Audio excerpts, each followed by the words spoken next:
ہم وہی کہیں گے جو ہمارا دین ہم کو بتاتا ہے. عمل کرو تو تمہارا بھلا ہے، نہیں کوئی عمل کرے تو نقصان ہمارا نہیں ہے، اسی کا نقصان ہے. السلام علیکم ورحمۃ اللہ وبرکاتہ.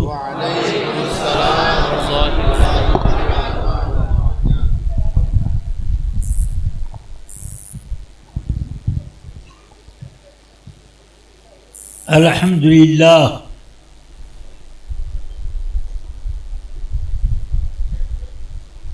الحمد للہ رب العالمین والصلاة والسلام على سید الانبیاء والمرسلین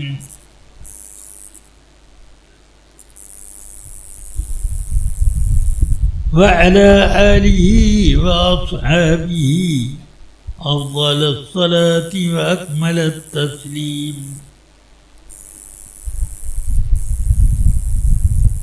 وعلى آله وأصحابه إلى يوم الدين. أما بعد، فأعوذ بالله من الشيطان الرجيم. بسم اللہ الرحمن الرحیم.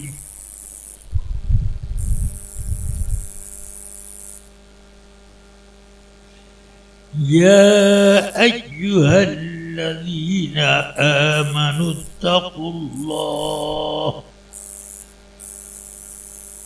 اتقوا اللہ وابتغوا الیہ الوسیلہ. صدق اللہ العلی العظیم وصدق رسولہ النبی الکریم صلی اللہ تعالی وسلم علیہ وعلى آلہ وأصحابہ افضل الصلاة وأكمل التسلیم. نہایت احترام اور غایت اہتمام کے ساتھ بارگاہ رسالت میں نذرانہ درود و سلام پیش کرنے کی سعادت حاصل کریں. مولانا محمد معدن الجود والکرم وآلہ الکرام وجہ الکریم بارک وسلم صلاۃ و سلام علیک یا رسول اللہ صلی اللہ تعالی وعلی آلہ واصحابہ وبارک وسلم. رفیقان گرامی، عزیزان ملت،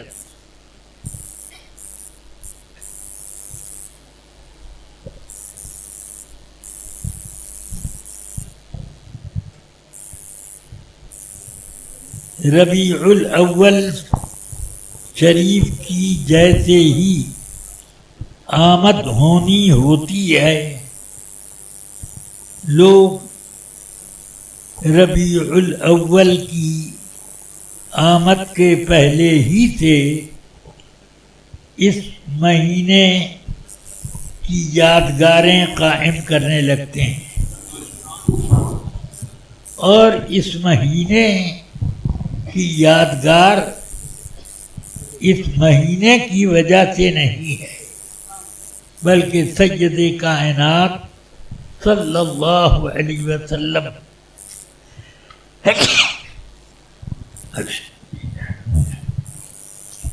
اس ماہ مکرم میں تشریف فرما ہوئے. تو جو مہینہ آقائے کائنات کی آمد سے منسوب ہو گیا، اس کی بھی عزت ہے. قرآن مجید نے تو یہاں تک فرمایا لا اقسم بهذا البلد وانت حل بهذا البلد. اے پیارے محبوب، قسم ہے اس بات کی، اس شہر مکہ کی قسم. کیوں اس شہر مکہ کی قسم؟ خانہ کعبہ ہے، بیر زمزم ہے، انت حل بہذا البلد، یہاں آپ رہتے اور چلتے پھرتے ہیں، اس لیے شہر مکہ کی قسم اسی وقت ذکر کی جاتی ہے جب کسی بات کو اہمیت دینی ہوتی ہے، اور اہمیت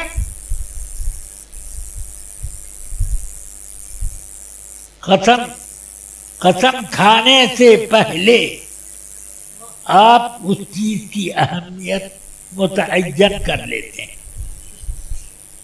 اللہ کی قسم، قرآن کی قسم، رب کعبہ کی قسم، یہ سب جس چیز کی قسم آپ ذکر کریں گے اس چیز کی اہمیت پہلے متعین کریں گے۔ تو اس شہر مکہ کی قسم،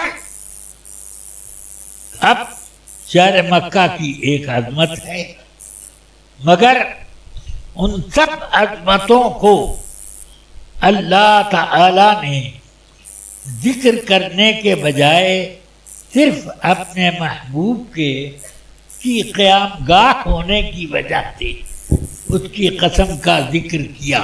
سبحان اللہ، سبحان اس سے اللہ۔ یہ سمجھ میں آتا ہے کہ جو خانہ کعبہ بنانے کے وقت حضرت ابراہیم اور حضرت اسماعیل علیہم الصلوات والتسلیم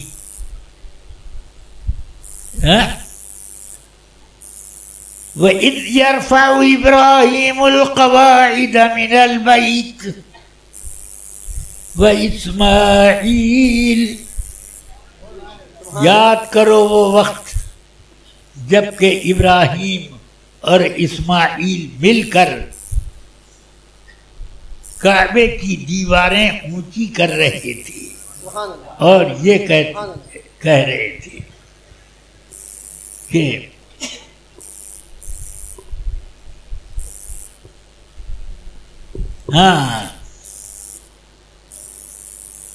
ربنا تقبل منا انك انت السميع العليم، اے اللہ ہم یہ کعبہ بنا رہے ہیں، ہماری طرف سے اس کو قبول کر لے۔ وابعث فیہم رسولا، اور اس کعبے کو آباد کرنے کے لیے ان میں اپنا ایک برگزیدہ رسول بھیج۔ سبحان اللہ، سبحان اللہ۔ اسی رسول کی آمد ہوئی تو اللہ نے اس رسول کے سکونت پذیر ہونے کی وجہ سے شہر مکہ کی قسم کا ذکر کیا۔ سبحان اللہ، سبحان اللہ۔ بات سمجھ میں آئی؟ تو یہ اسی لیے کسی نے کہا ہوئے پہلوئے آمنہ سے ہوئدہ، دعائے خلیلو نوید مسیحا۔ خلیل علیہ السلام نے کوئی دعا کی، وابعث فیہم رسولا، ربنا وابعث فیہم رسولا۔ بہرحال آقا کائنات صلی اللہ علیہ وسلم کی تشریف آوری ہوئی تو مکہ سوکھ رہا تھا، دانے دانے کی محتاجی ہو رہی تھی، لوگ پریشان حال تھے۔ میرے آقا آئے تو رزق کی فراوانی ہو گئی، سبحان اللہ، سبحان اللہ۔ باد بہارا چلنے لگے۔ اس لیے مکے والوں نے اس سرکار کی پیدائش والے سال کا نام ہی رکھ دیا سنۃ الفرح والابتہاج، خوشیوں اور بہاروں کا سن ہے یہ۔ سبحان اللہ، سبحان اللہ۔ سمجھ گیا؟ تو میرے آقا کے آنے سے پہلے کیا کیا حالات تھے. پھر یہ بھی آپ کو معلوم ہے، ذرا بیہقی کی شعب الایمان کھول کر کے دیکھیں کہ جب دیہاتوں کی رہنے والیاں اپنے شوہروں کے ساتھ مکے آئیں کہ ہم لوگوں کی غربت سے زندگی گزر رہی ہے، چلو ایک ایک بچہ پرورش کے لیے، دودھ پلانے کے لیے حاصل کر لیں وہاں سے، تو کچھ گھر کی مصیبتیں کٹ جائیں. سرکار دو عالم صلی اللہ علیہ وسلم کی زیارت بہت سی عورتوں نے کی. جب یہ معلوم ہوا کہ یہ یتیم ہے تو ان سب نے چپ چاپ وہاں سے اٹھ کے اپنا دوسرا دروازہ تلاش کرنا شروع کر دیا. سمجھ گئے کہ یتیم بچہ ہے، خود وہ محتاجی سے اپنی پرورش پائے گا، محتاجی سے. ہم اس کو لے کے جائیں گے دودھ پلانے، اس کے لیے محنت بھی صرف کریں، خرچ بھی کریں، اور پھر انعام ہمیں کہاں سے ملے گا؟ سب یہ کئی عورتیں آئیں اور سب دیکھ دیکھ کر پلٹ گئے. اب کیا ہے؟ بڑی مشکل. میرے آقا کی پرورش کے لیے کوئی آئے نہیں. ایک حلیمہ سعدیہ تھی. سبحان اللہ سبحان اللہ. بہت سے دروازے ٹٹولے، مگر سب کے بچے، ہر گھر کے بچے کی کوئی نہ کوئی دیہات کی عورت لے چکی تھی. اب انہوں نے سوچا کہ قافلے کی واپسی کا وقت آ گیا، اب کیا کیا جائے؟ کوئی سب کو تو ایک ایک بچہ مل گیا، مگر مجھے کچھ نہ ملا. تو چلو آنسو پوچھنے کے لیے آمنہ کے فرزند عبد المطلب کے پوتے کو لے لیں. سبحان اللہ سبحان اللہ. لے لیں، کہیں کوئی طعنہ نہ دے کہ یہ خالی ہاتھ آئی. اس لیے طعنے سے بچنے کے لیے اب انہوں نے لے لیا. تو حضرت آمنہ نے ان سے کہا، یہ میرا بچہ، ان لابنی ھذا شان، اس بچے کی ایک بڑی عظیم شان ہے.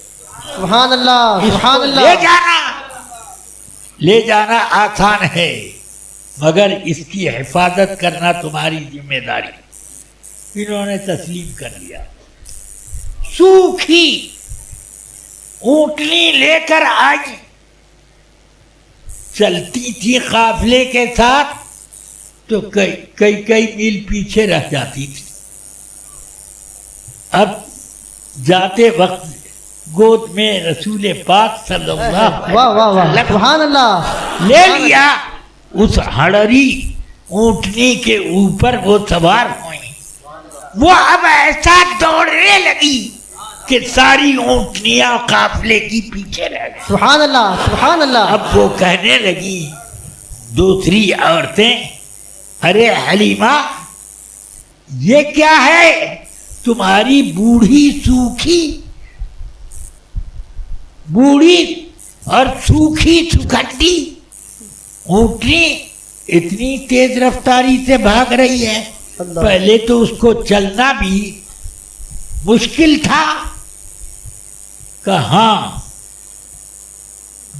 میری گود میں یہ بچہ آیا تو اسی کی برکت. سبحان اللہ سبحان اللہ سبحان اللہ. برکت ہے. اب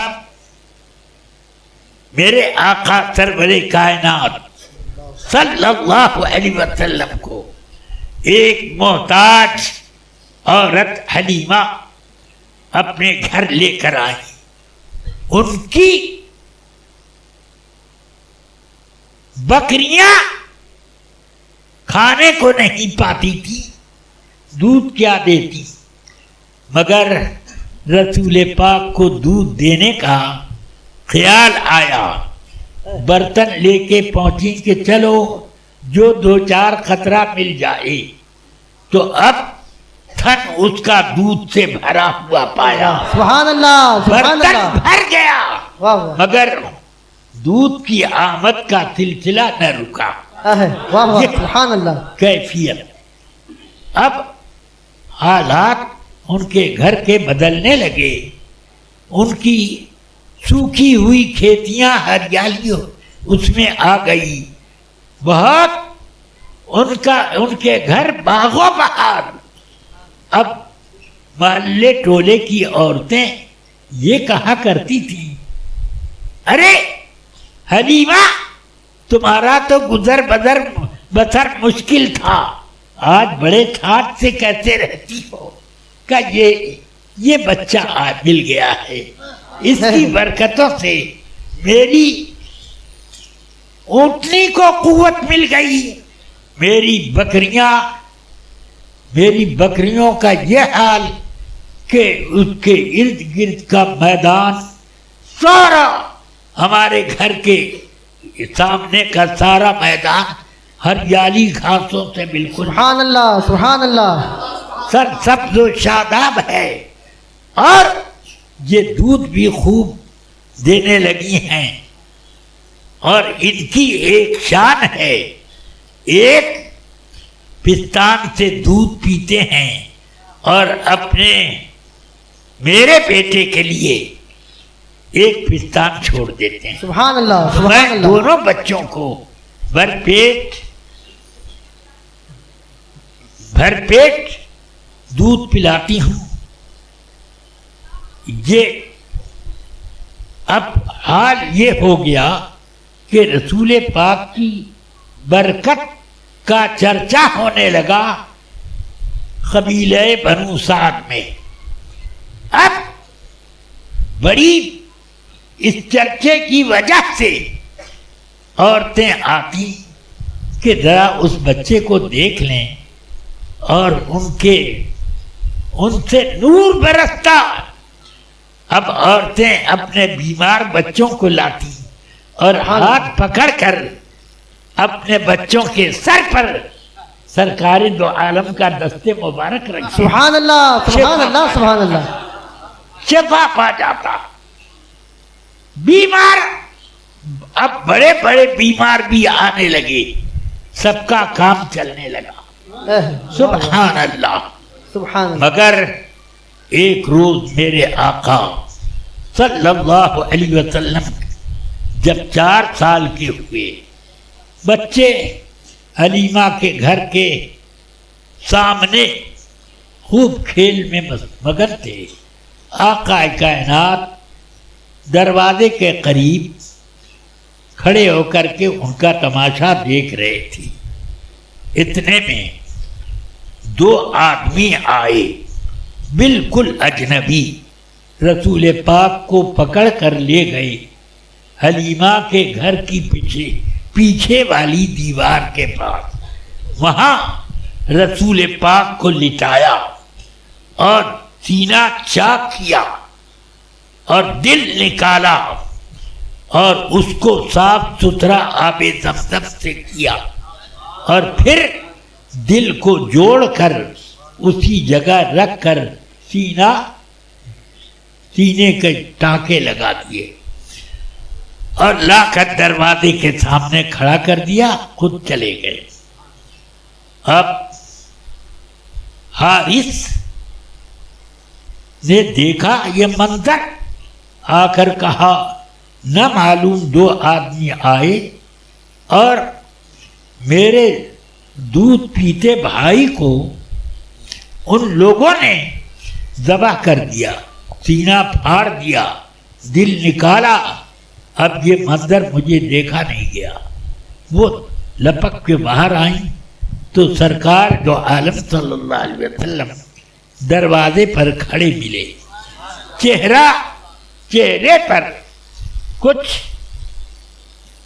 گھبراہٹ کے آثار، یہ وہ دیکھا تو اب وہ پریشان ہو گئیں۔ مسلم شریف میں یہ حدیث ہے، فرماتے ہیں سیدنا انس ابن مالک رضی اللہ عنہ کہ میں نے رسول پاک کے سینے سے لے کر پیٹ تک ایک چاک دیکھا اور اس کی سلائی کے نشان بھی میں نے اپنی آنکھ سے دیکھے۔ اب ذرا سوچو، یہ کیفیت ذرا سا کسی کا بائی پاس آپریشن ہو جاتا ہے تو کیا حالات ہوتے ہیں، کتنا پرہیز، اور اس کو بے ہوش کر کے رکھا جاتا ہے، ہلنے ڈلنے نہیں دیا جاتا، کیا کیا پاپڑ بیلے جاتے ہیں اس کے لیے۔ مگر میرے آقا سرور کائنات کا پورا آپریشن ہوا، دل باہر نکالا گیا، صاف کیا گیا، وہاں لگا دیا گیا۔ اب حلیمہ سعدیہ گھبرا گئیں، ان کو جنات لگ گیا ہے۔ اللہ، اب اپنے پاس رکھنا، کہیں کوئی بڑا اس سے بھی بڑا حادثہ ہو گیا تو اب میرے سے لینے کے دینے آ جائیں گے۔ بہتری اسی میں ہے کہ رسول پاک کو لے کر آمنہ کی خدمت میں آ جائیں اور ان سے معذرت کر دیں، ہمارے گھر میں جو برکتوں کی بارش ہوئی ہے اس کے بعد ہمیں کسی انعام کی ضرورت نہیں۔ سبحان اللہ، سبحان اللہ۔ وہ تو جس کو بھی جتنا بھی انعام ملے، مگر میرے انعام کے مقابلے میں سب کا کم ہے۔ واہ، سبحان اللہ۔ کھیتیاں ہریالی ہو گئی، بنجر زمینیں وہ بہار آ گئی، بکریاں سوکھ گئی تھیں، فربہ ہو گئی، اونٹنی جوان ہو گئی، بڑھاپے سے جوانی واپس آ گئی۔ سبحان اللہ۔ کیا شان ہے۔ اب وہ لے کر آئیں حضرت آمنہ کی خدمت میں، عرض کرتی ہیں کہ اس بچے کو کچھ آسیب لگ گیا ہے اللہ، اور ایسی بات ہے۔ تو وہ مسکرانے لگی، کہتی ہیں حلیمہ تم کیا جانو میرے بچے کو، ان لابنی ھذا شان، میرے اس بچے کی بڑی نرالی شان ہے، سبحان اللہ، سبحان اللہ۔ بڑی نرالی شان ہے۔ میں تو ہر مہینے ایک بڑے سے بڑے انبیاء کرام کی حمل کے زمانے میں زیارت کرتی تھی اور ان کی بشارت بھی ہوا کرتی تھی۔ سبحان اللہ۔ تو میں تو ان کی شان اسی وقت سے جانتی ہوں۔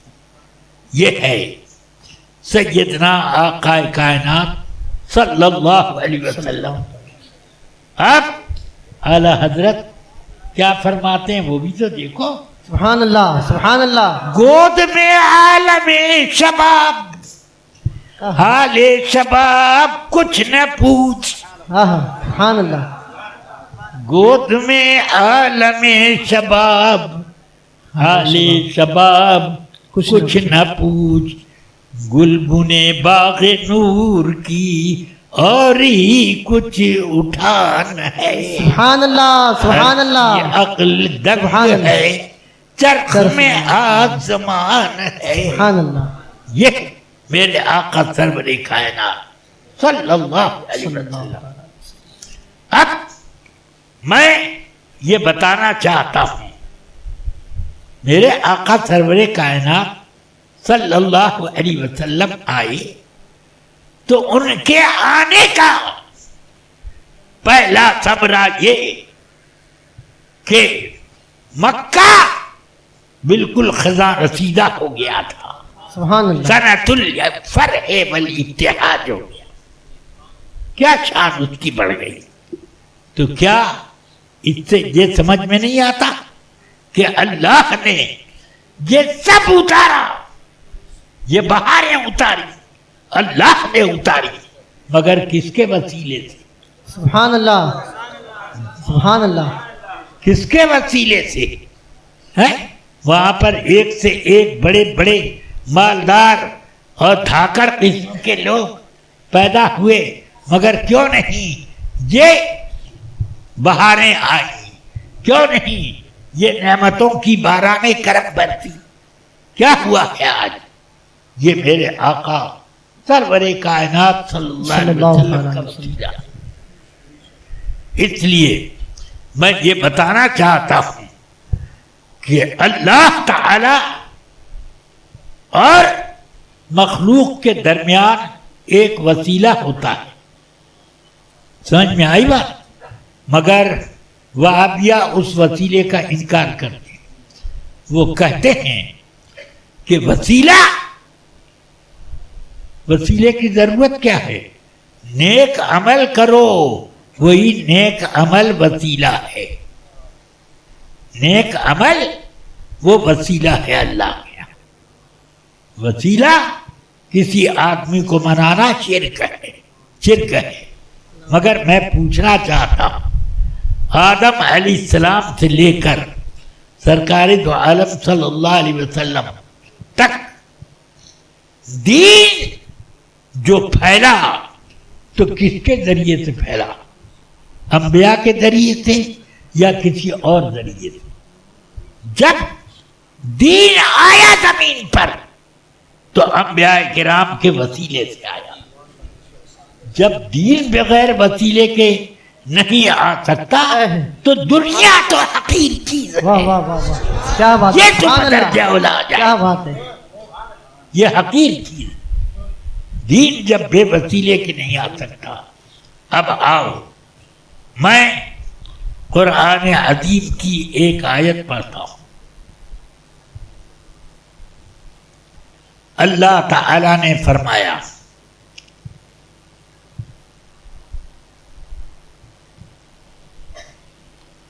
لو انزلنا هذا القرآن على جبل لرأيته خاشعا متصدعا من خشية الله۔ اگر یہ قرآن ہم دنیا کے عظیم الشان پہاڑ پر اتار دیتے تو تم دیکھ لیتے کہ پہاڑ خوف الہی سے کانپنے لگا اور پھٹ کر ریزہ ریزہ ہو گیا۔ اللہ، خاشعا متصدعا من خشیت اللہ، خوف الہی سے وہ تھر تھرانے لگا پہاڑ اور ریزہ ریزہ ہو گیا۔ یہ ہو جاتا تو اس کا مطلب یہ ہوا کہ قرآن جو اللہ کی کتاب ہے مخلوق کے پاس آنی ہے، اگر پہاڑ پر اتار جاتی تو پہاڑ اس کا بوجھ برداشت نہ کر سکتا، وہ ریگستان ہو جاتا۔ وہ پہاڑ کیا ہوتا؟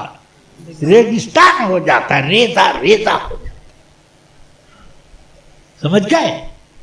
تو جب پہاڑ اس کا بوجھ برداشت نہیں کر سکتا تو یہ سب چپدی کا شوربہ ہے، ان کے اوپر اترتا تو چٹنی نہیں ہوتی تو کیا ہوتی؟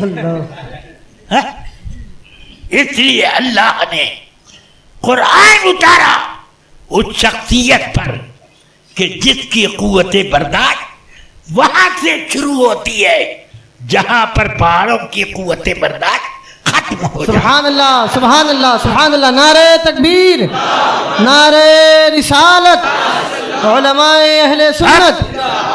ان پر قرآن نازل ہوا، ان پر نازل ہوا۔ اب رحمت للعالمین کی رحمتوں سے اب مل کر وہ آیا امت میں، تو اب بوڑھے بھی یاد کر رہے ہیں، جوان بھی، سب کے دل میں آ رہا ہے کہ نہیں؟ مرد بھی عورت بھی، ہے؟ عورتیں حافظ نہیں ہوتی ہیں؟ رسول پاک کے زمانے میں ایک سے ایک حافظ تھی. امہات المومنین سب کی سب حفاظ قرآن تھی. سبحان اللہ سبحان اللہ. ہاں اسی لیے قرآن میں فرمایا وَاذْكُرْنَ مَا يُتْلَى فِي بُيُوتِكُنَّ مِنْ كِتَابٍ وَحِکْمَةٍ. اے نبی کی بیویو تم چرچا کرو ان چیزوں کا جو تمہارے گھر میں تلاوت ہوتی ہے، کتاب اور حکمت. اس کو پھیلاؤ لوگوں میں. سبحان اللہ سبحان اللہ. عورتوں میں پھیلاؤ، مردوں میں پھیلاؤ. تو ازواج مطہرات ایسے پردہ لگا دیتی اور بڑے بڑے ذیشان صحابہ کرام تابعین عظام آتے اور حدیثیں ان سے سنتے، قرآن پاک کی آیتیں اور اس کے معانی سنا کرتے تھے. بخاری شریف، مسلم شریف اور حدیث کی دوسری کتابیں اٹھاؤ تو پتہ چلے گا ہاں کہ یہ کیسے ہوتا تھا.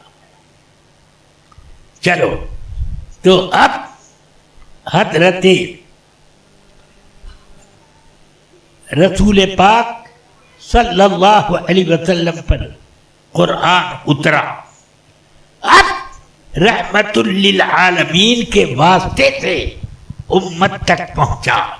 تو اب بوڑھے بھی یاد کر رہے ہیں، جوان بھی یاد کر رہے ہیں، بچے بھی یاد کر رہے ہیں، عورتیں بھی یاد کر رہی ہیں. ارے میرے پاس تو ایسی بھی روایتیں ہیں کہ یاد کرنے والوں نے اپنی ماں کے پیٹ میں بھی یاد کیا. سبحان اللہ سبحان اللہ سبحان اللہ. یہ شان ہے. تو اب آپ بتاؤ کہ اگر میرے آقا نہ ہوتے تو قرآن اتر پاتا؟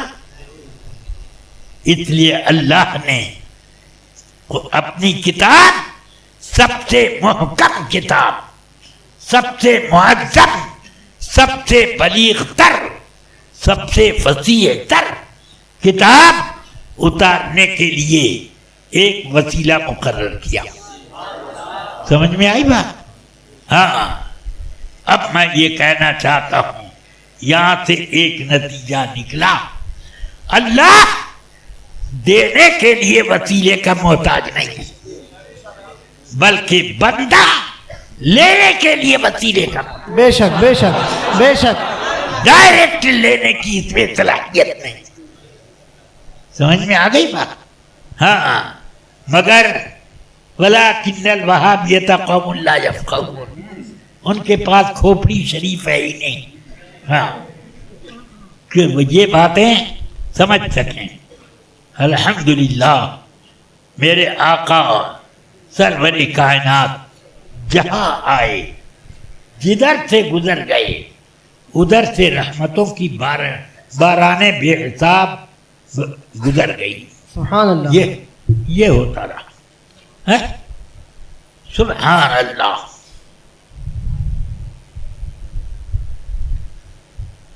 صحابہ کرام رضوان اللہ علیہ مجمعین. اب ایک صحابی کا ذکر کرو، حضرت سلمان فارسی رضی اللہ عنہ. سبحان اللہ. یہ انہوں نے ایک مرتبہ کہیں اپنے شہر سے باہر نکل کر دیکھا کہ عیسائیوں کے چرچ کے سامنے ایک نماز ہو رہی ہے، گول ایسے بن رہے ہیں. اب ان کو وہ طریقہ بڑا پسند آیا، تو یہ بھی اب پادری سے نماز وماز سیکھی. اب ان کے باپ نے دیکھا کہ یہ کیا گڑبڑ مچایا اس نے، تو سلمان فارسی رضی اللہ عنہ ابھی جوان تھے، وہ اپنے باپ کا گھر چھوڑ کے بھاگ آئے اور ایک دور کہیں ایک چرچ میں جا کر پادری کے پاس رہنے لگے.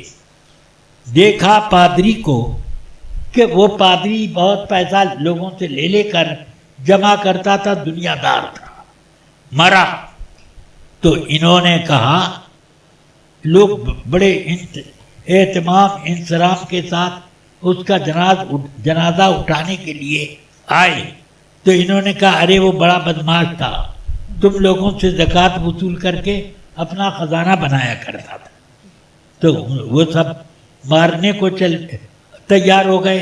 انہوں نے کہا دیکھو بھائی, مار پیٹ تو بعد میں تم کر سکتے ہو, میں بھاگ نہیں رہا ہوں, میں اپنی بات کی دلیل تو ذرا دے دوں, چلو دکھا دیتا ہوں. تو چرچ کے تہخانے میں خوب سونے چاندی کے زیورات بورا بورا بھر کے رکھے تھے.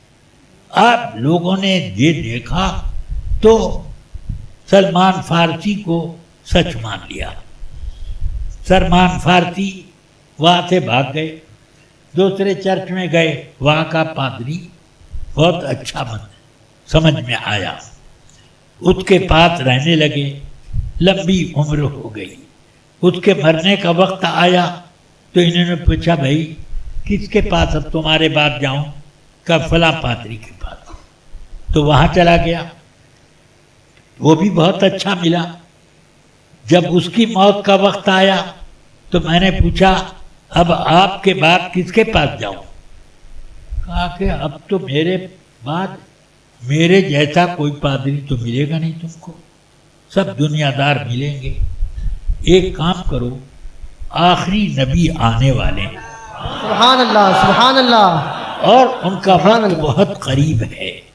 کہاں آئیں گے کہ یہ تو میں بھی نہیں بتا سکتا, البتہ اتنا میں جانتا ہوں کہ وہاں پر کھجوروں کے بہت باغات ہوں گے. سبحان اللہ, بہت باغ ہوں گے کھجور کے. اچھا, تو اب انہوں نے لوگوں سے پوچھا کھجور کے باغات کہاں کہاں ہیں؟ کا حجاز میں بھی ہیں کہ یثرب میں اور خیبر میں اور نجد میں یمامہ وغیرہ میں ہیں. تو اب حجاز کی طرف جاتا ہوا بنو تغلب کا ایک قافلہ مل گیا.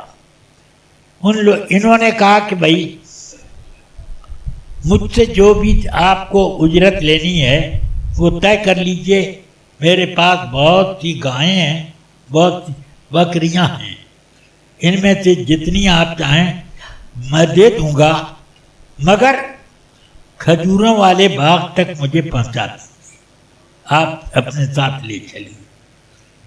تو وہ لوگ چلے. بیچ راستے میں ان کو رسی میں باندھ دیا اور ان کی ساری گائیں اور بکریاں ان لوگوں نے ہڑپ کر لی اور لے آ کر مدینے میں ایک یہودی کے ہاتھ پر ان کو بیچ دیا کہ یہ بھگوڑا غلام ہے, اس کو سستے میں ہم بیچ رہے ہیں, لے لو, یہ تمہارا کام بہت اچھا کرے گا. اس وقت اب انہوں نے دیکھا کہ یہاں تو بڑے باغات ہیں, چلو بہت اچھا ہے, معلوم ہوتا ہے کہ یہیں پر وہ نبی آئیں گے, یہیں آئیں گے. سمجھ گیا؟ ہاں, غش کھا کے داغ یار کے قدموں میں گر پڑا, بے ہوش نے بھی کام کیا ہوشیار کا. ہاں, اب یہ آ گئے وہاں, اس یہودی کے یہاں رہنے لگے. اس کی کھجوروں کے باغ کی رکھوالی کرتے تھے. جب کھجوروں میں پھول آ جاتا تھا درختوں میں تو ان پھولوں کی تلقیح اور تعبیر کی جاتی ہے. اس کا معنی یہ ہے کہ اس میں کچھ کیڑے یا کچھ اور چیزیں پھولوں کو نقصان دینے والی اگر ہوں تو ان کو باہر کیا جائے, تو یہ مقصود ہوتا تھا. اس سے کھجوریں بہت زیادہ ہو جاتی تھیں, اس کی وجہ سے بڑا بڑا جھونپا بنتا تھا. تو اب انہوں نے یہ کام کرنا شروع کر دیا. اس کے ہاں درخت پر چڑھتے تھے. ایک روز ان کے مالک کا بھائی، وہ بھی یہودی تھا، وہ آیا. کہنے لگے ارے سنتے ہو کیا؟ ارے وہ نبی جو آخری نبی ہیں وہ آ گئے ہیں، اور وہ مکے والے ہیں. ہم لوگوں کا تو کباڑا ہو گیا. تو اب یہ کھجور پر سے سن رہے تھے.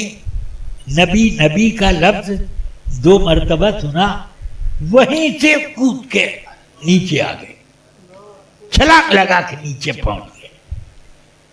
اب پوچھتے ہیں آپ لوگ کیا بات کر رہے تھے، ذرا سا مجھے بھی تو بتائیے. تو ان کے مالک نے ایک چانٹا ان کو زور سے مارا. جا اپنے کام سے کام کر، رکھ ادھر جا. درخت پر چڑھ گئے، مگر دل میں تو کھٹکا پیدا ہو گیا. اب رات کو یہ اٹھے، گلیوں میں گھومتے رہے اور ادھر ادھر کچھ پوچھا تو لوگوں سے معلوم ہوا کہ ہاں آخری نبی محمد صلی اللہ علیہ وسلم یہاں تشریف لائے مکے سے صلی اللہ علیہ وسلم. تو اب ان کو یقین ہو گیا کہ وہی جو میرے پادری نے کہا تھا وہی ہیں یہ. میں نے ان سے اپنے پادری سے علامتیں پوچھ لی کہ ان کی پہچان کیا ہے، یہ بھی بتا دیجیے. کہ دیکھو، پہلی پہچان یہ ہے کہ صدقے کا مال وہ کھائیں گے نہیں، اور دوسری پہچان ہدیہ نذرانہ کوئی پیش کرے گا تو وہ کھائیں گے. تیسری پہچان ان کی گردن کے نیچے پیٹھ پر مہر نبوت ہوگی. سبحان اللہ سبحان اللہ. یہ 3 علامتیں. بیہقی نے روایت کیا کہ ایک روز پوٹلی میں کھجور باندھ کر رات کے وقت حضور کے پاس پہنچے.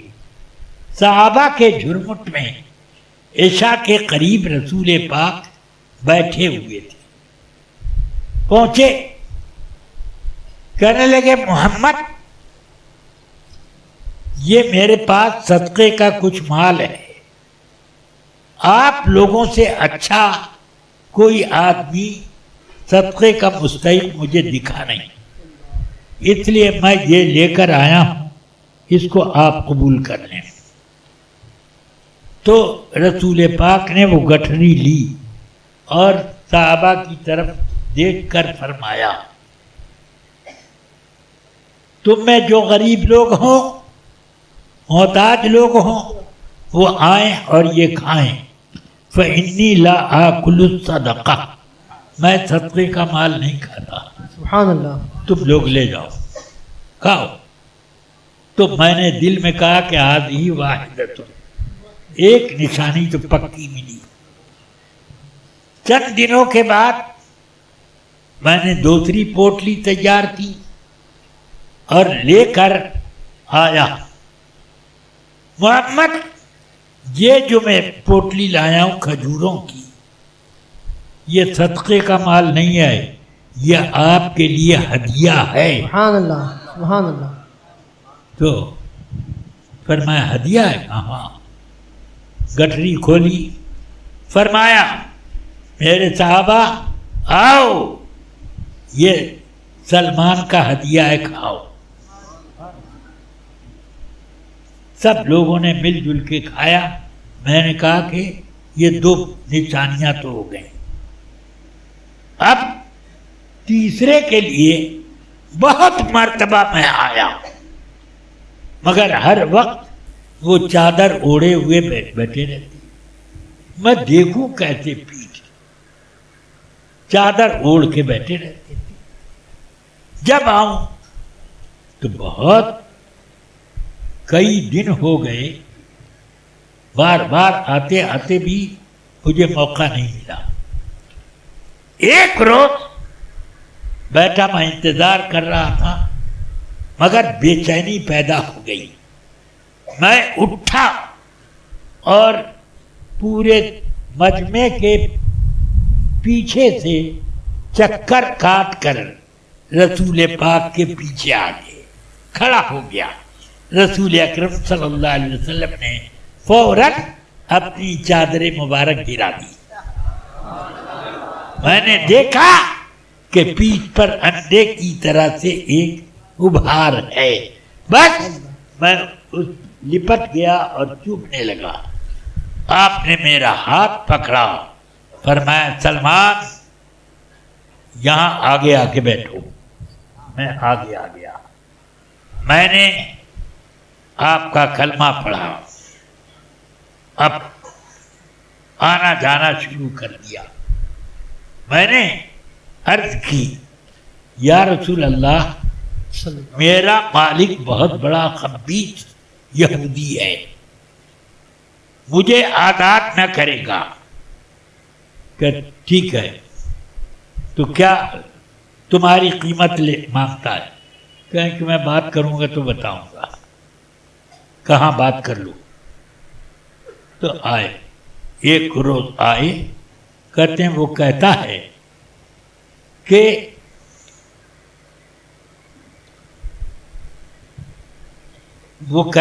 کہ 2 رطل سونا وہ لاؤ تب، اور ایک کھجور کا باغ لگا دو، 100 درخت ہوں، باغ پھل جائے اور سونا مجھے مل جائے تب تم آزاد. تو یہ آئے بہت روحان سے رسول پاک کی خدمت میں. یا رسول اللہ، ارے ایسے ویسے اس نے شرط لگا دی، یہ اتنی بڑی شرط. اچھا کوئی بات نہیں، جاؤ اس سے پوچھو کون سی زمین پر باغ لگنا چاہیے.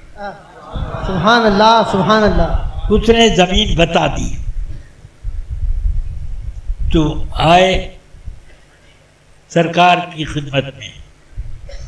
سرکار نے انصار مدینہ سے کہا تم اپنے بھائی سلمان کی مدد کرو، کھجور کی قلمیں 10 15 جس سے جتنی ہو سکے دے دو، اور کل تم لوگ چلو باغ ٹھیک سے لگا دیا جائے.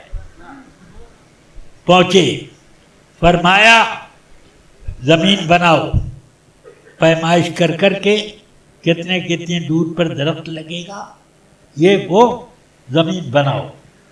صحابہ نے کدال پھاوڑا لے کے زمین بنا دی. رسول پاک نے اپنے دست مبارک میں ایک ایک قلم لی، اس میں لگاتے گئے. ان میں سے 2 قلم چپکے سے حضرت عمر رضی اللہ عنہ نے نکال لی، اور ایک جگہ انہوں نے 2 قلمیں لگا دی. 4 مہینے کے بعد رسول پاک صلی اللہ علیہ وسلم آئے کہ چلو دیکھا جائے سلمان کا باغ کیسا بنا. تو آئے تو سب آدمی جیسے کھڑے ہو کے ہاتھ نیچا کر، اتنے بڑے بڑے درخت ہو گئے. اور دیکھا تو 2 پودے اتنے بڑے بڑے، چھوٹے چھوٹے. فرمایا یہ کیا بات ہے، یہ 2 کیوں چھوٹے رہ گئے؟ حضرت عمر آگے بڑھے، یا رسول اللہ یہ میں نے دونوں لگائے. تو رسول پاک یہ نہیں فرماتے کیوں تم نے لگائے، بلکہ میرے آقا سمجھ گئے کہ عمر بہت ہوشیار ہے. کل سب اگر رسول پاک لگا دیتے تو کل سب اتنے بڑے بڑے ہو جاتے تو لوگ کہتے کہ زمین بڑی عمدہ تھی، قلم شاندار تھی، یا ہوا بہت موافق پڑ گئی تھی، اس لیے یہ بہت جلدی بڑھ گئے ہیں. تو حضرت عمر نے سوچا کہ اگر 2 میں لگا دوں تو حضور کے لگائے ہوئے کا مرتبہ تو سمجھ میں آ جائے گا لوگوں کو. سبحان اللہ سبحان اللہ. اس لیے انہوں نے، میرے آقا نے دونوں کو اپنی مٹھی میں پکڑا اور جھٹکا دے کر کے نکال لیا. پھر اسی سوراخ میں اپنے ہاتھ سے لگا دیا. سمجھ گیا؟ 1 مہینے کے بعد آئے تو دیکھا یہ دونوں بھی سب کے برابر، سبحان اللہ. اور پھول آ گئے. میرے آقا سرور کائنات خوش ہوئے، فرمایا سلمان تمہاری ایک شرط اب پوری ہونے کے قریب آ گئی، دوسری شرط میں اس کا بھی انتظام کرتا ہوں.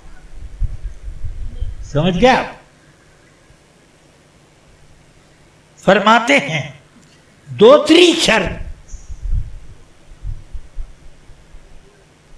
کھجور کا باغ تو 6 مہینے کے بعد پھل اُل گیا، مگر دوسری شرط یہ ہوا ایک صاحب حضور کے پاس مرغی کے انڈے کے برابر سونا لے کر آئے. فرمایا سلمان کہاں ہو، بلاؤ. سلمان آئے. فرمایا یہ لے جاؤ، وہ ادہی منہا، اور اسی میں سے اس کا ادا کر دو.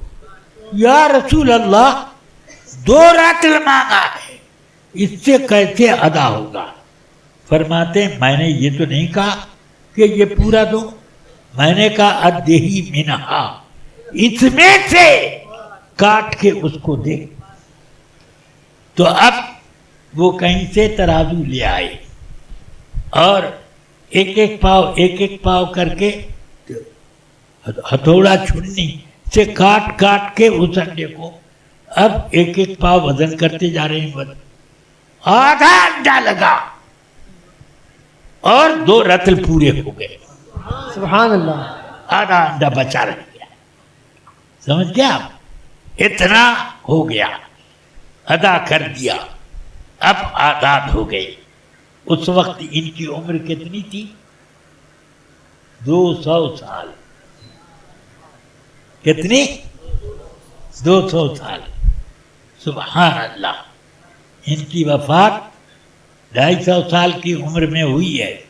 ہاں، بہت بزرگ. بخاری شریف کتاب المناقب میں یہ حدیث ہے. میرے آقا فرماتے ہیں سلمانو من اہل بیتی. سبحان اللہ سبحان اللہ. سلمان میرے اہل بیت میں سے. بخاری میں یہ حدیث. سمجھ میں آیا؟ جس کو شبہ ہو کتاب المناقب میں سلمان فارسی کی کہ مناقب میں پڑھ لیں، یہ حدیث ملے گی.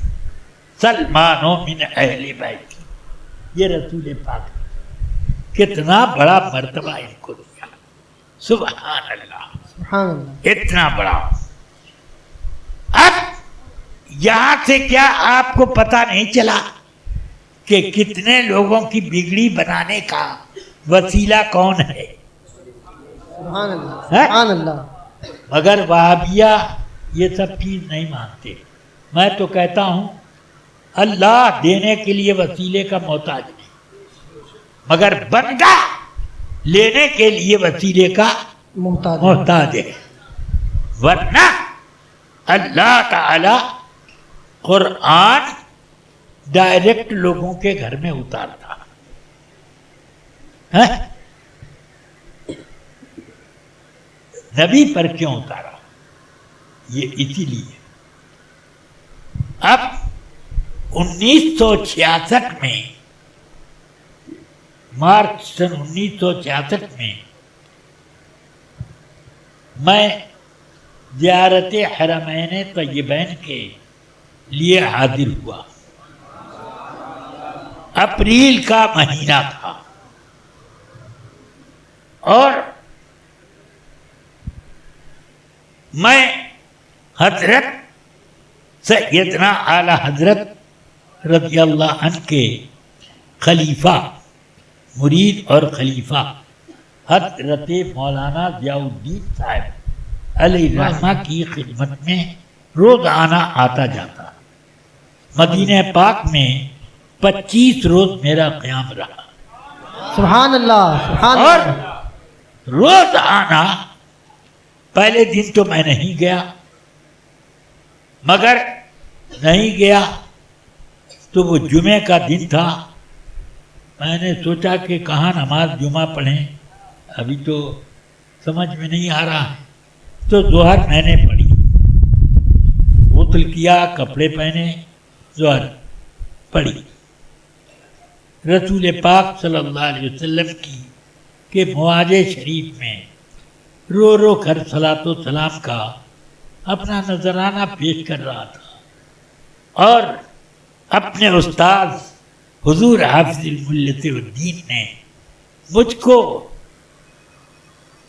یہ حکم دیا تھا کہ میرے لیے بارگاہ رسالت میں یہ دعا کرنا کہ بغیر فوٹو کے میری حاضری ہو،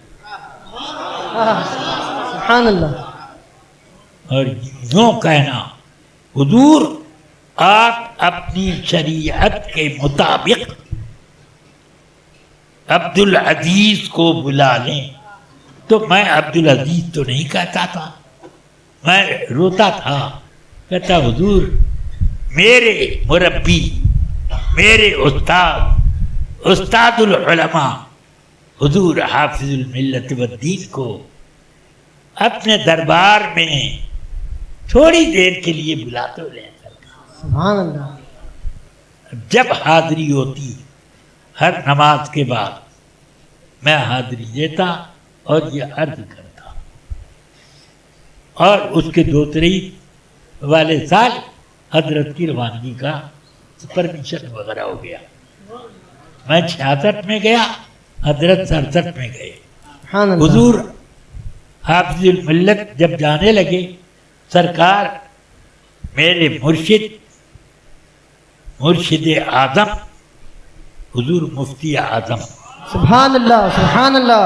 وہ میرے مرشد بھی ہیں، اور کرم فرمایا کہ مجھے خلافت بھی عطا کی. سبحان اللہ سبحان اللہ. ہاں، اور اس پر لکھا میرے نام سے پہلے الولد الاعز الاکرم. یہ اس واہ طرح واہ. سے. ہاں، تو یہ حضور سیدی سرکار مفتی اعظم گوتی تشریف لائے. سبحان اللہ. حافظ ملت عرس امجدی میں آئے تھے، اور سرکار مفتی اعظم بھی جب تک سفر کے لائق تھے اکثر آپ عرس امجدی میں تشریف لاتے. سبحان اللہ سبحان اللہ. آتی آئے حافظ ملت دست بوسی کے لیے جیسے ہی حاضر ہوئے، فرماتے ہیں کہ مجھے معلوم ہوا ہے کہ آپ کو بغیر فوٹو کا پرمیشن مل گیا ہے. اللہ. کیا حضور سرکار کا یہ کرم ہے، ضیاء المصطفیٰ کی دعائیں سن لی. سبحان اللہ سبحان اللہ سبحان اللہ. ہاں، پھر فرمایا آپ میرے لیے دعا کیجیے گا. تو 68 میں حضور سرکار مفتی اعظم تشریف لے گئے. سبحان اللہ سبحان اللہ سبحان اللہ. سمجھیے آپ، یہ اور اس زمانے میں کیا بتائیں، حج کے لیے زیارت حرمین کے لیے لوگ جاتے ہیں مگر اب تو مسجدوں میں بھی فوٹو لگواتے ہیں اور کیا کیا کرواتے ہیں، دعا کرواتے ہیں، یہ کرواتے ہیں، وہ کرواتے ہیں.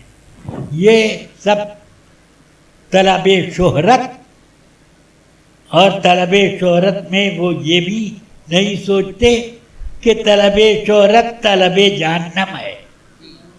کہ رسول پاک کی ایک حدیث ابھی آپ نے حضرت مولانا سے کہ قیامت میں سب سے سخت عذاب جانداروں کی تصویر بنانے والوں کو ہوگا.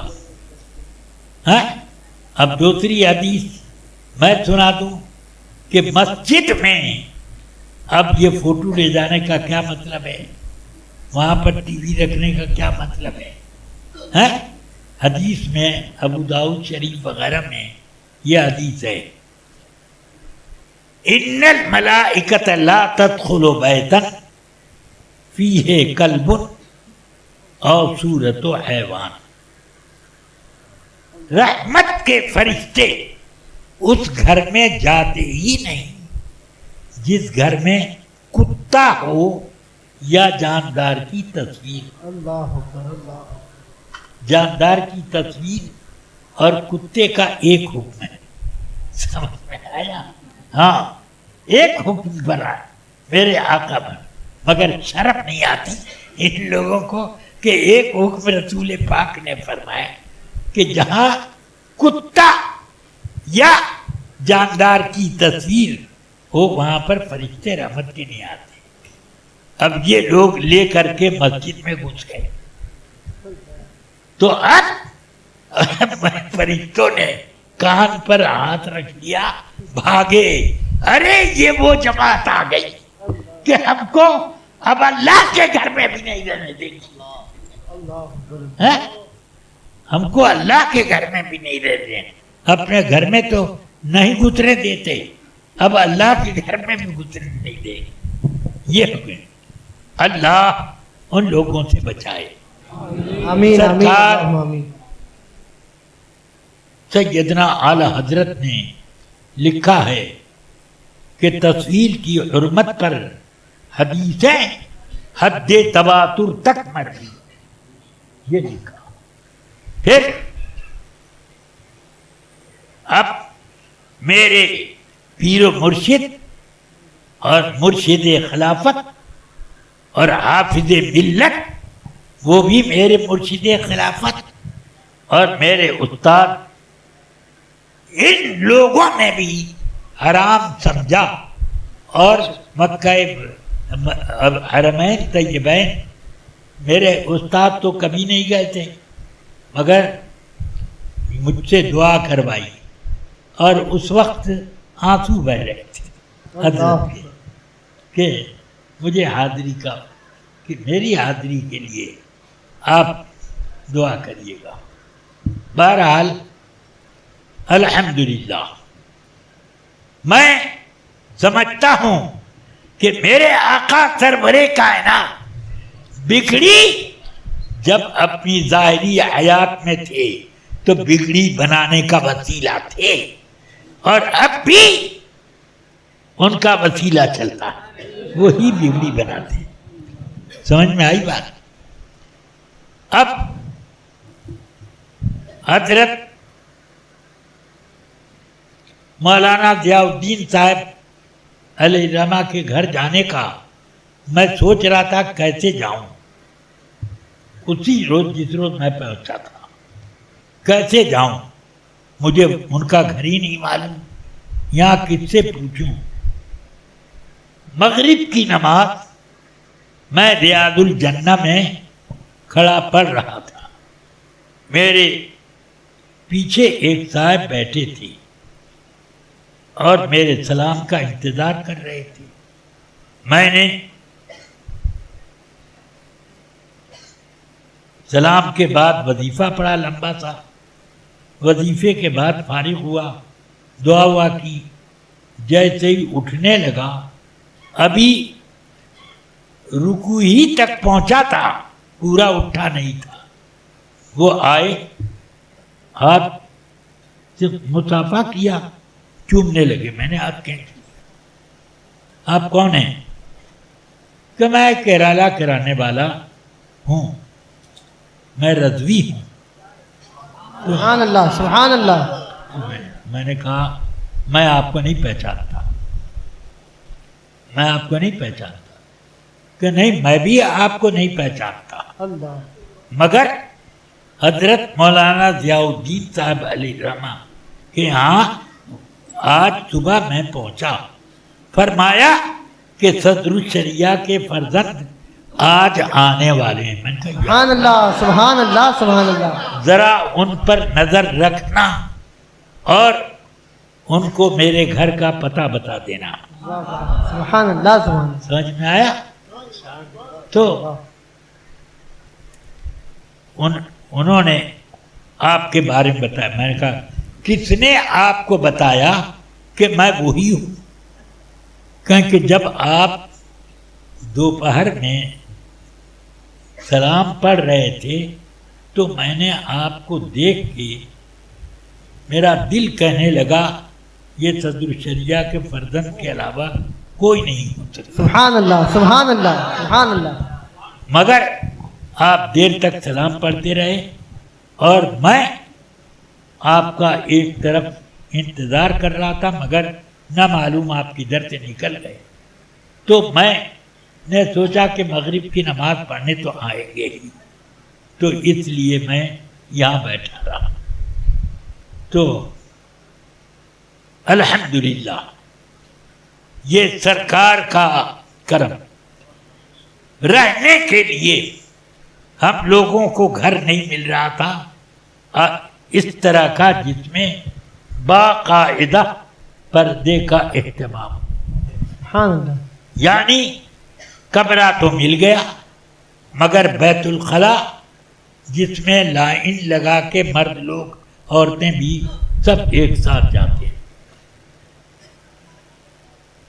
اب میری تو حالت خراب کہ میں اپنی والدہ ماجدہ کو لے آیا, اور والدہ ماجدہ تو وہ ہیں کہ کسی مرد نے کبھی ان کو دیکھا ہی نہیں. ہمیشہ وہ اگر کسی پڑوسن کی بیماری میں جاتی بھی تو ڈولی منگواتی, پردہ ٹھیک سے لگتا, اس کے گھر کے دروازے میں ڈولی گھسا کے وہاں اترتی. اتنا پردے کا اہتمام یہ تھا ان کا. اب میں سرکار کی بارگاہ میں آیا.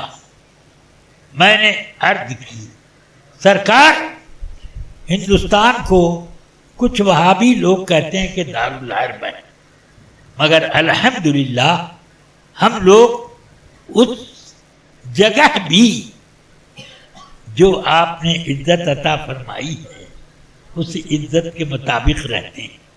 سرکار ہم آپ کے پڑوس میں آئے ہیں, سرکار یہاں پر رسوا نہ ہو. یہ کہہ رہا تھا میں اور رو رہا تھا. اسماعیل جانی حاجی اتفاق سے باب جبریل کے سامنے کھڑے ہوئے تھے. میں دعا کر کے باہر نکلا, کہتے ہیں مکان کا انتظام ہوا؟ میں نے کہا نہیں. چلیے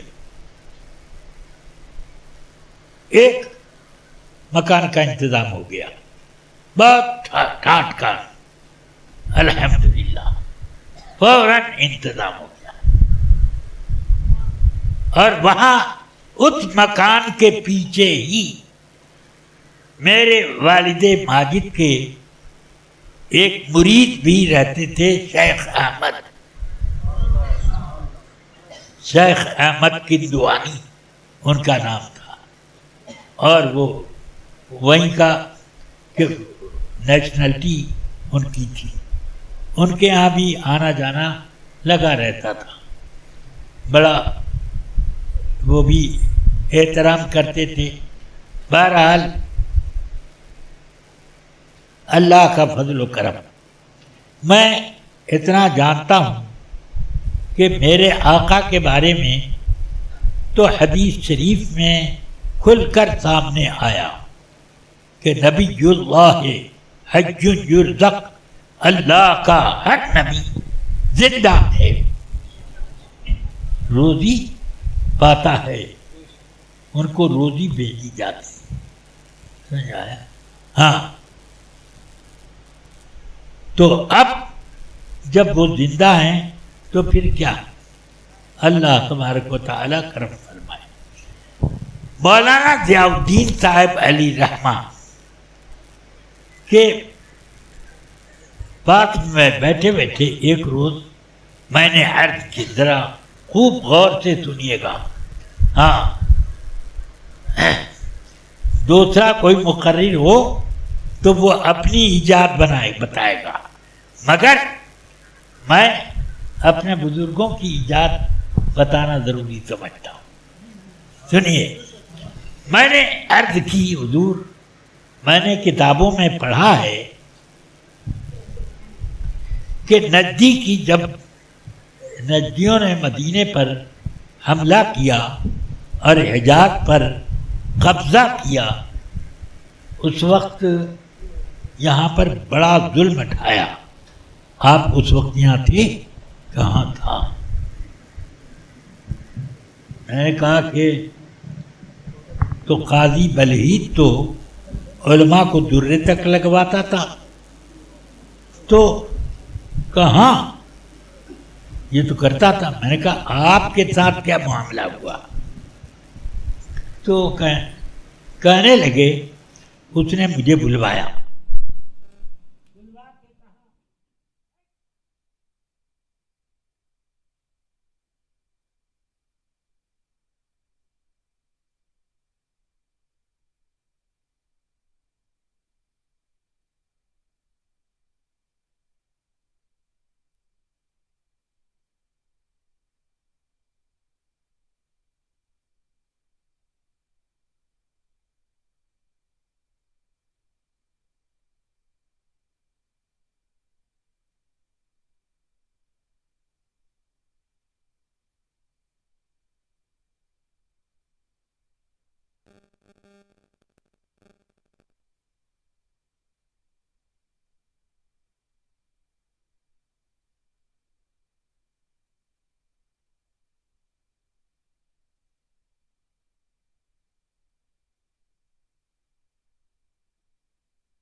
میں نے کہا کہ یہ نیک عمل کا ذکر تو نہیں ہے، آپ نے اعتراض نہیں کیا؟ کہ نہیں، میں نے اعتراض نہیں کیا کہ بحث لمبی ہوگی، میں نے دوسرا جواب دیا۔ میں نے کہا وہی جواب سنائیے کہ اس نے جب یہ پڑھا کہ اے میرے صالح،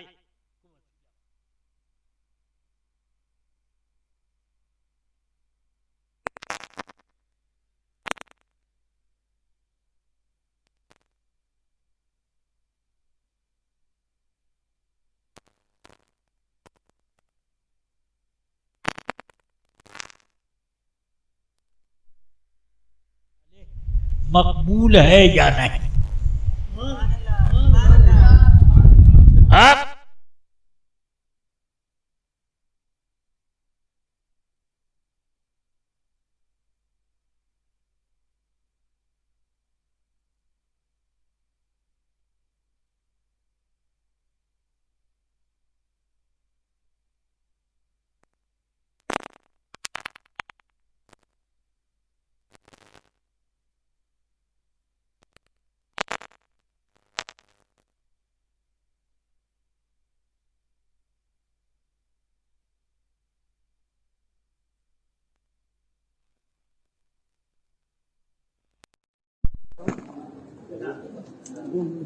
یقین کے ساتھ بتائیے آپ کا نیک عمل مقبول ہے؟ کیسے آپ یقین سے کہہ سکتے ہیں؟ ہمیں کیا معلوم کہ عمل قبول ہوا کہ نہیں ہوا؟ امید ہے کہ قبول ہوگا، اگر یقین سے تو نہیں کہہ سکتے۔ تو فرماتے ہیں تب میں نے کہا اس کا مطلب یہ ہے کہ آپ نے ایک ایسا وسیلہ اختیار کیا ہے جس کے مقبول ہونے میں شک و شبہ ہے، اور ہم نے وہ وسیلہ اختیار کیا کہ جو اس کے مقبول ہونے میں شک کرے وہ کافر ہو جائے۔ تو آپ بتائیے کہ میں نے قاضی ولید سے کہا آپ بتائیے کہ آپ کو وسیلہ مضبوط ہے کیا ہمارا؟ تو کہنے کا تو وہ کہنے لگا ہاں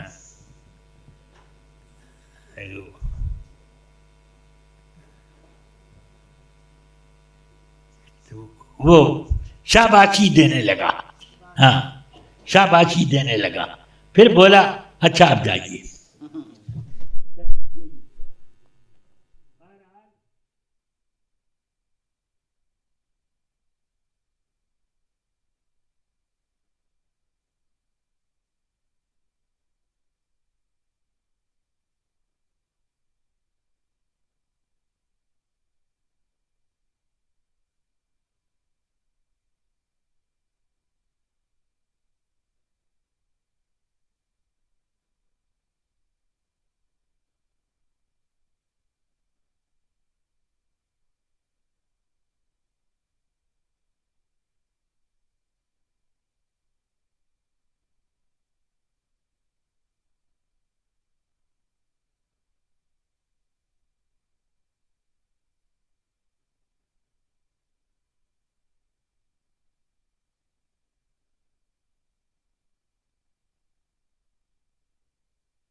بخاری شریف کی دوسری ہے،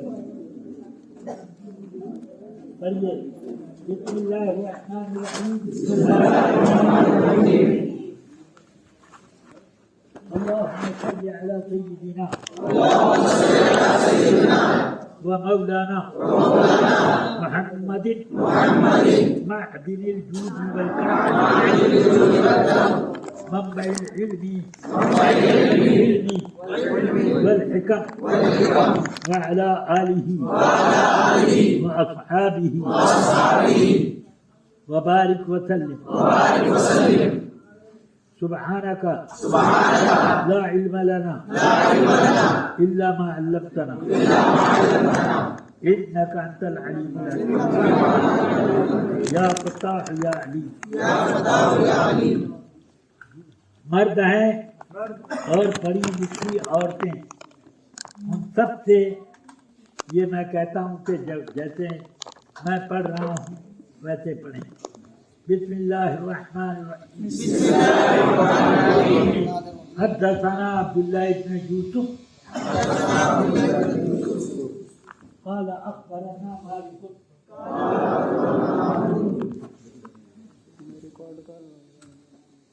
عن هشام بن عروة عن أبيه عن أم المؤمنين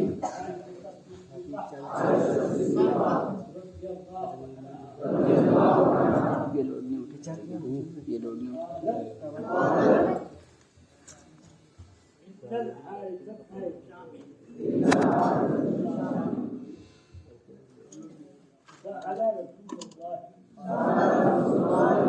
صلى الله عليه وسلم كيف يأتيك الوحي؟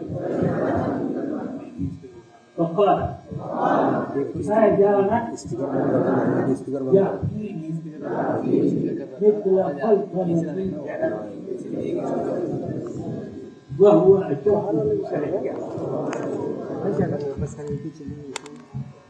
فيعلم عني وقد وعيت عنه فأحيانا يتمثل لي الملك رجلا فيكلمني فأعي ما يقول.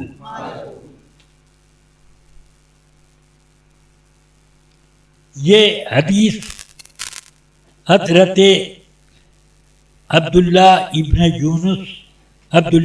یوسف تنیسی نے حضرت امام بخاری کو سنائی. وہ کہتے ہیں کہ ہمیں اس حدیث کو امام مالک رحمۃ اللہ علیہ نے بتایا. انہوں نے یہ حدیث حاصل کی ہشام ابن عروہ سے.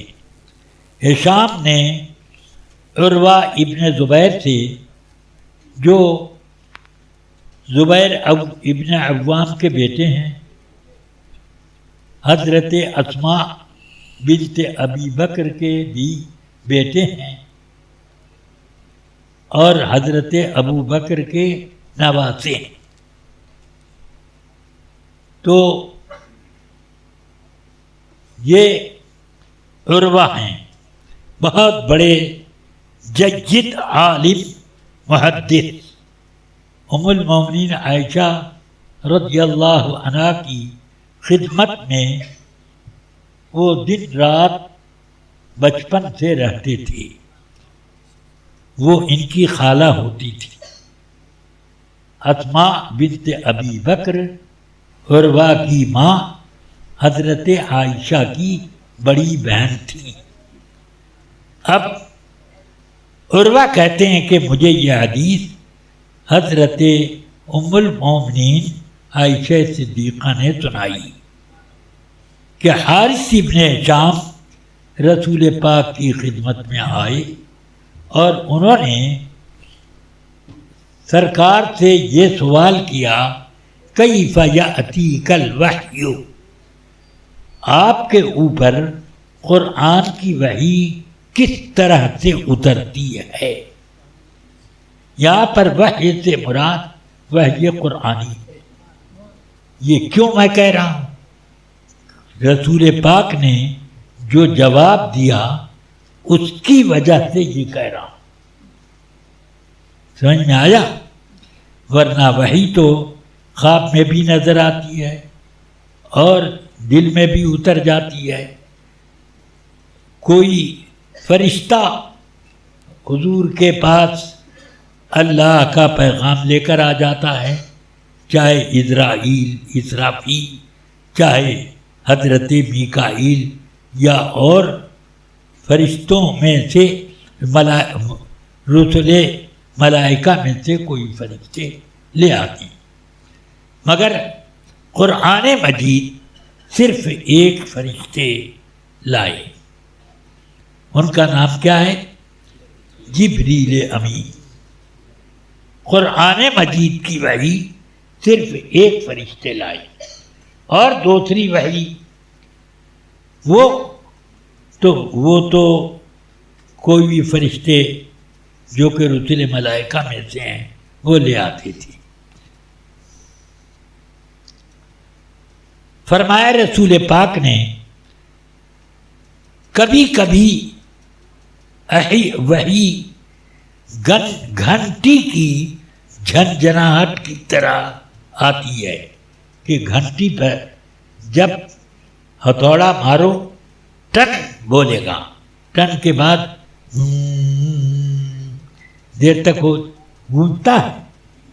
تو اسی گنگناہٹ کو فرماتے ہیں اس طریقے سے قرآن مجید آتا ہے. اس میں ایک ایک لفظ کو الگ کرنا اور صحیح طور پر پڑھ لینا اور بالکل صحیح طور پر یاد کر لینا آسان کام نہیں. آپ ہی اگر کوئی شعر ناک میں پڑھو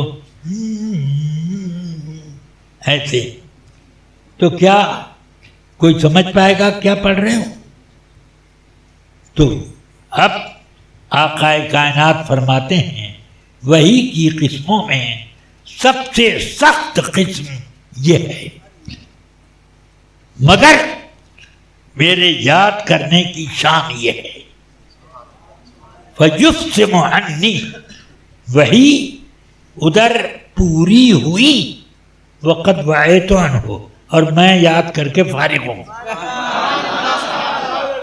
مطلب کیا کہ جیسے جیسے فرشتہ پڑھتا جا رہا ہے اور وہ انسانی لب و لہجے میں نہیں پڑھ رہا، بالکل ایسے ہو رہا، تو وہ پڑھتے جا رہے ہیں گنگناہٹ میں اور میں اس کو یاد کرتا جا رہا ہوں۔ انہوں نے پڑھنا ختم کیا اور میں یاد ختم کر چکا، پورا یاد بھی کر چکا۔ یہ سب سے سخت وحی، سمجھ میں آئی بات؟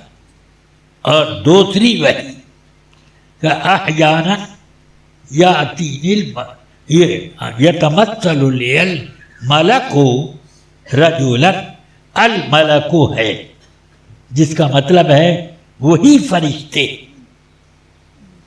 جو قرآن لاتے ہیں، وہی فرشتے آدمی کی شکل میں آتے ہیں، فیکلمنی، میرے سامنے پڑھتے ہیں، فاعی ما یقولو، وہ پڑھتے جاتے ہیں میں یاد کرتا جاتا ہوں۔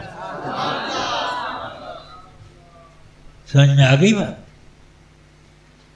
یہ حارث ابن ہشام نے یہ پوچھا۔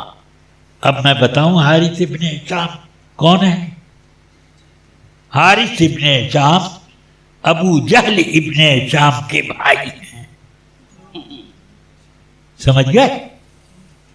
ابو جہل کے بھائی ہیں، فتح مکہ کے دن مسلمان ہوئے اور ایسا پکا اسلام ان کا ہوا کہ رسول پاک سے عرض کرتے ہیں یا رسول اللہ دلنی علی عمل ان اعمل علیہ ادخل الجنہ، یا رسول اللہ ایک ایسا عمل بتا دیجئے کہ اس کو میں کروں تو جنت میں چلا جاؤں۔ تو حضور پاک نے اپنی زبان اقدس یوں انگلی سے پکڑی، پھر فرمایا علیک بہذا، اس کو کنٹرول کر۔ سمجھ میں آیا؟ تو وہ کہتے ہیں کہ یا رسول اللہ اب تلاوت قرآن، دین کے مسائل بتانے اور نماز اور ذکر کرنے کے علاوہ اب میں کچھ بھی بولوں گا ہی نہیں۔ سمجھ میں آیا؟ اسی طرح ان کی پوری عمر گزر گئی، انہوں نے کسی سے یہ بھی نہیں پوچھا کہ آپ خیریت سے ہیں؟ یہ حالت ان کی رہی۔ وہ اب ذرا سوچو، ایک بھائی تو جہنم کا کندہ ناتراش اور ایک بھائی جنت کے کتنے اونچے مقام پر صحابیت کا درجہ لے کر آئے۔ اللہ تبارک و تعالی ہم کو بھی صحابہ کرام کے فیض و برکات سے مالا مال فرمائے۔ ہاں، اس زمانے میں ایک بڑا فتین پیدا ہوا اور اس نے کئی چیلے چپیٹے فتنوں کے پیدا کیے کہ امیر معاویہ رضی اللہ عنہ کی شان میں سخت ترین گستاخیاں، وہ صحابی نہیں ہے، یہ یہاں صحابی نہیں، ٹھیک، وہ منافق ہے، وہ جنتی نہیں، جنت میں جائے گا ہی نہیں، منافق ہے، اس طریقے کی باتیں کرتے ہیں۔ سمجھ میں آئی بات؟ میں مختصر الفاظ میں بتا دوں کہ حضرت امیر معاویہ تو پہلے ایمان لائے، حارث ابن ہشام بہت بعد میں ایمان لائے فتح مکہ کے موقع پر، اور اس سے کافی پہلے یعنی 2 سال پہلے امیر معاویہ اسلام لے آئے ہیں صلح حدیبیہ کے بعد۔ سمجھ میں آئی بات؟ تو یہ ایک شام حضور نے ان کے اسلام لانے کے بعد ان کو قرآن مجید کی وحی اترتی تو اس کے نوٹ کرنے پر ان کی ڈیوٹی لگائی۔ کاتب وحی ہیں یہ۔ کسی بددیانت آدمی کو امانت، سب سے بڑی امانت لکھنے پر مامور کیا جا سکتا ہے؟ سوچئے، اگر یہ صحابی نہیں ہے اور جنتی نہیں ہے معاذ اللہ، تو اب ان کو یہ رسول پاک نے یہ ذمہ داری کیوں دی؟ اب مثلا آپ یوں لیجیے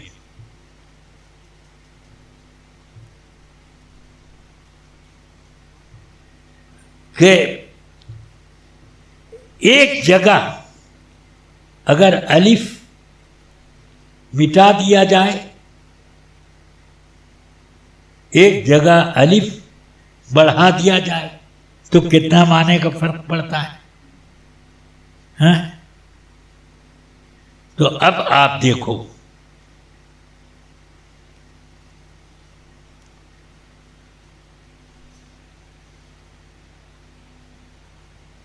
کہ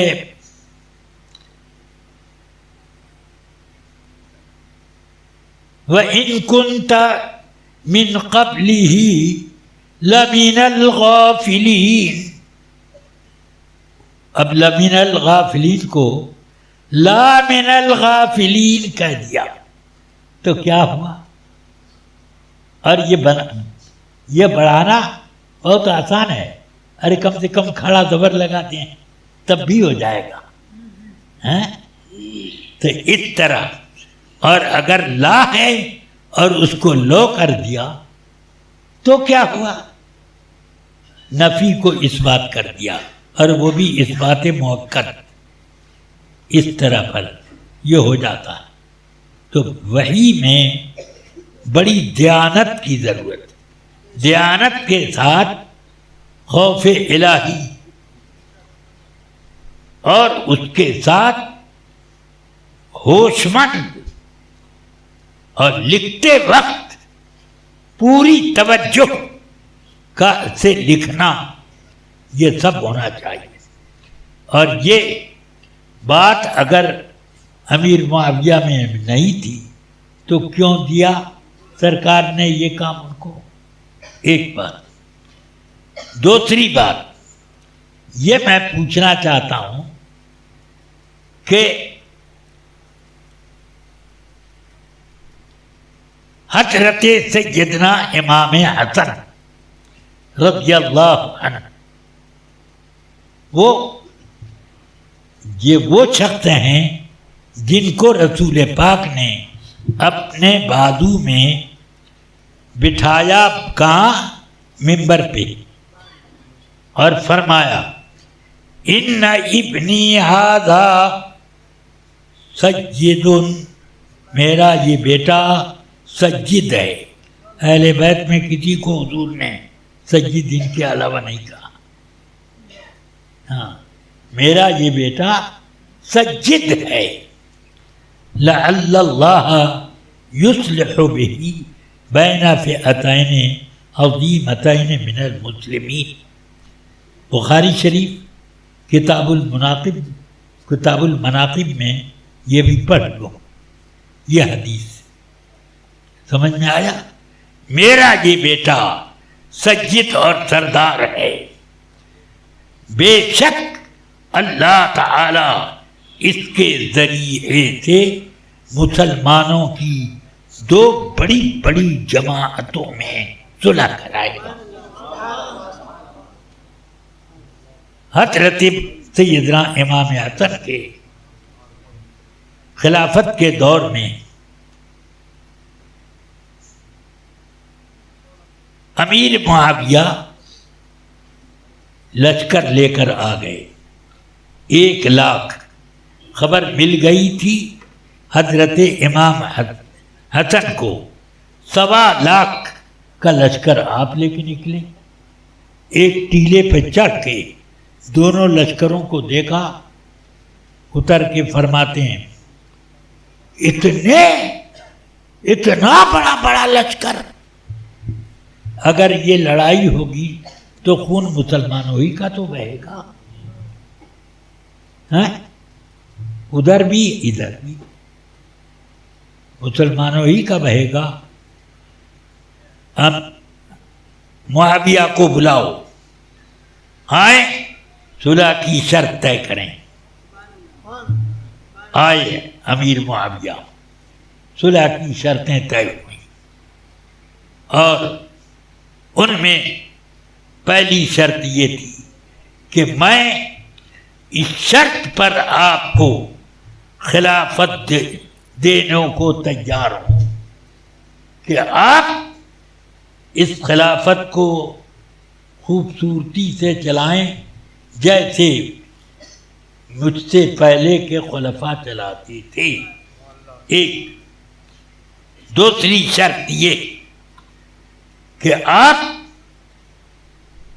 اپنے بعد کے لیے کسی خلیفہ کو چن نہیں سکتے, وہ مسلمانوں کے اہل و حل و عقد وہی چنیں گے. اس کے علاوہ اور بھی کچھ تھا. ہمارے وظیفے ہم لوگوں کو پہنچانے ہوں گے. سمجھ گئے؟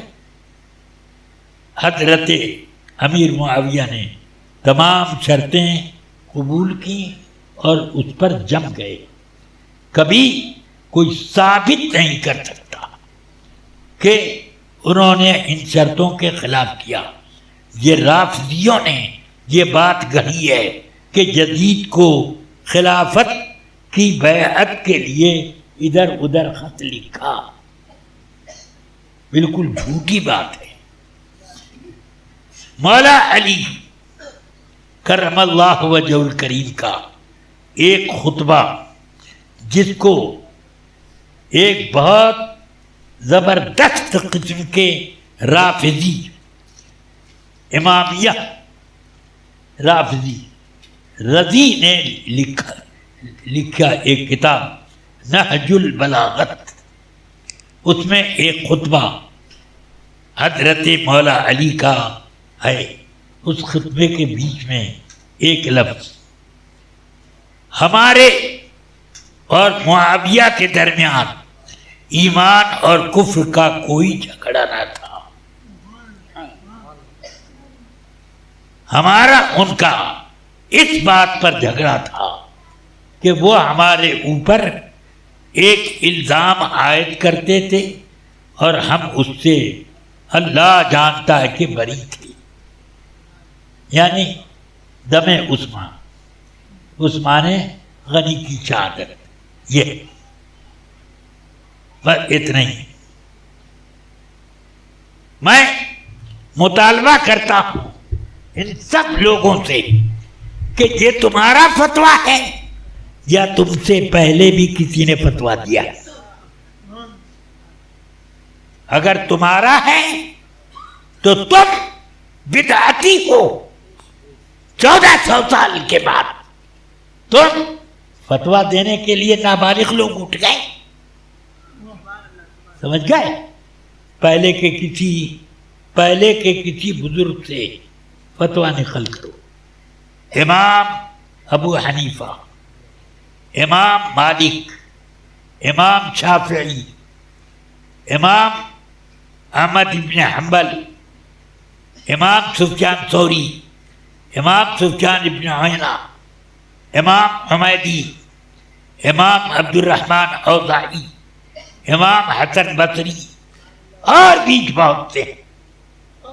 خود امام حسین سے کوئی روایت کرے. کہ امام حسین نے یہ فتویٰ دیا۔ اب سوال یہ ہے امام حسن نے اب وہ خلافت امیر معاویہ کو دی جو ان کے پاس خلافت راشدہ تھی، ان کو دی، تو آپ زیادہ سچے ہو یا سرکار امام حسن سچے ہیں؟ بولو کون ہے؟ ہاں، امام حسین رضی اللہ تعالیٰ عنہ کے پاس، امام حسن کے پاس باقاعدہ مہینے کا خرچ حضرت امیر معاویہ کے یہاں سے آتا، کیوں نہیں امام حسین نے اس کو پھینک دیا؟ ہمیں تمہارے پیسے کی ضرورت نہیں، کیوں اسے قبول کیا؟ امام حسن امیر معاویہ کے یہاں کیوں جاتے تھے؟ امام بخاری نے امیر معاویہ کی کئی حدیثیں اپنی کتاب بخاری میں کیوں لکھی؟ من یرید اللہ بہ خیرا یفقہہ فی الدین الی آخر الحدیث۔ یہ حدیث کس نے روایت کی؟ بخاری میں دیکھو، پتہ چلے گا کہ امیر معاویہ نے اذان کے جواب میں حی علی الصلاح حی علی الفلاح کے جواب میں لا حول ولا قوت الا باللہ، پوری اذان کا جواب اس طرح سے کہ امام امیر معاویہ ممبر پر بیٹھے تھے، مؤذن اذان کہہ رہا تھا، جب اس نے اللہ اکبر کہا تو امیر معاویہ نے یہ کہا، جب اس نے اشہد ان لا الہ الا اللہ کہا تو انہوں نے بھی وہی جواب دیا، جب اشہد ان محمد رسول اللہ کہا تو اس کا بھی جواب انہوں نے اسی طرح دیا، جب حی علی الصلاح کہا تو لا حول ولا قوت الا باللہ، حی علی الفلاح کہا تو بھی لا حول ولا قوت، پھر اخیر تک یہ حی علی وہ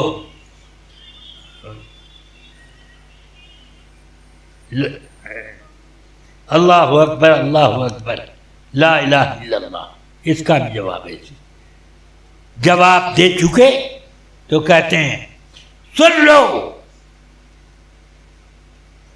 حاضرین کو مخاطب کر کے سن لو، میں نے رسول پاک کو اذان کا جواب دیتے ہوئے اسی طرح سنا۔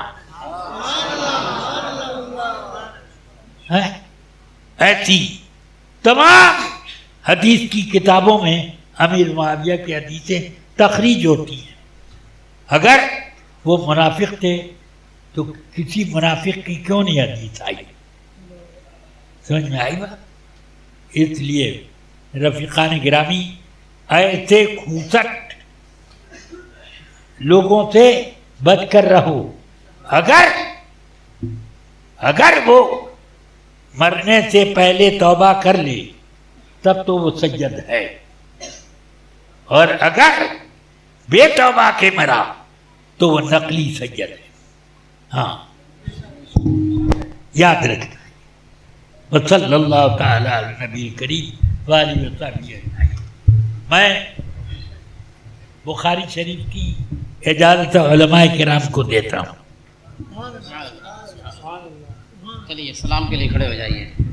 مصطفیٰ جان رحمت پہ لاکھوں سلام، مصطفیٰ جان رحمت پہ لاکھوں سلام، شمع بز میں ہدایت پہ لاکھوں سلام، شمع بز میں ہدایت پہ لاکھوں سلام۔ یہ سہانی گھڑی چمکا طیبہ کا چاند، یہ سہانی گھڑی چمکا طیبہ کا چاند، اس دل افروز سعد پہ لاکھوں سلام، مصطفیٰ جان رحمت پہ لاکھوں سلام، شمع بز میں ہدایت ان کے مولا کے ان پر کروڑوں درود ان کے مولا کے ان پر کروڑوں درود ان کے اصحاب عطرت